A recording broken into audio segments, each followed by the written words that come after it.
Salut les devs, aujourd'hui nous allons commencer une petite série où nous allons apprendre Angular 15 ensemble.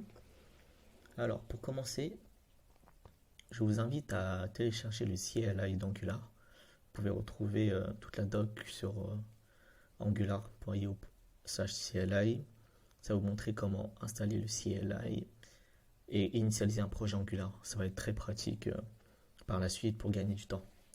Alors une fois que vous avez initialisé votre projet, vous allez vous retrouver avec tous les fichiers qui sont déjà par défaut d'Angular.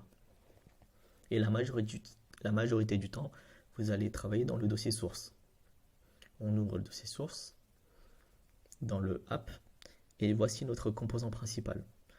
Alors le composant principal, c'est le composant racine qui va contenir tous les autres composants. Alors chaque composant d'Angular est composé d'un dossier HTML, SCSS ou CSS comme vous l'avez choisi lors de l'initialisation et d'un fichier TypeScript. Et le fichier de test aussi est mis par défaut.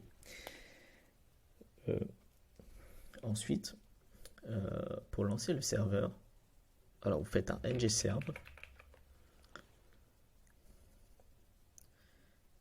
Il va vous envoyer sur le localhost. Localhost 4200. Vous allez dessus et normalement vous allez avoir sur votre page. On voit qu'il y a bien. Mais comment est affichée cette page?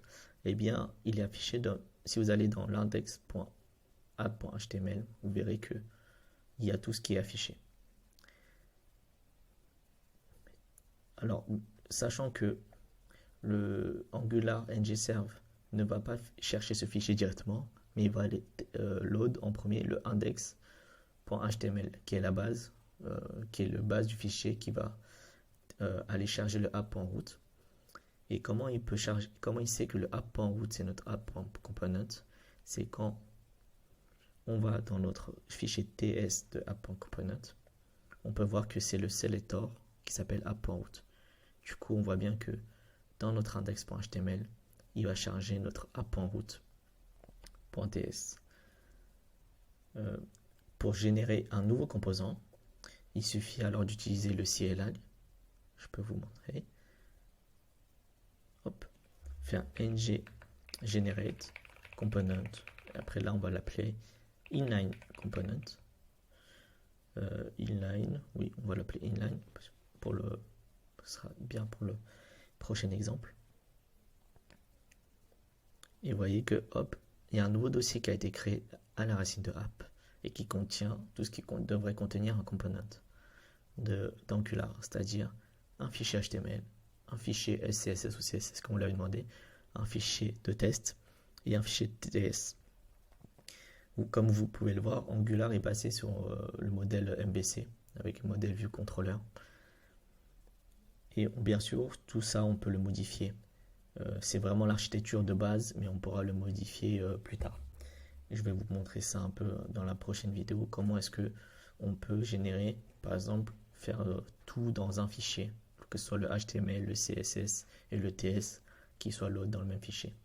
Mais voici un peu la logique de structure d'Angular au tout début. On a bien les composants et je vais vous parler du app.module. On verra pour le routing plus tard quand on verra cette section. En fait, le Angular spécifiquement a des fichiers qui s'appellent modules. Et en fait, vous pouvez le comparer à des dépendances. Comme le package.json nous donne toutes les dépendances du projet, et bien en fait, le app.module va nous donner toutes les dépendances de nos composants. Vous vous souvenez, j'ai généré un composant inline. Et bien vous verrez que dans le app.module, j'ai bien la dépendance de mon app.component, mais aussi de mon inline.component. D'où viennent ces noms? C'est bien sûr les noms des classes sur le TypeScript. Si je vais dans mon composant inline et je vois dans le TypeScript inline, et ben ma classe s'appelle bien inline component. Du coup, le module, c'est un peu la dépendance de nos composants Angular.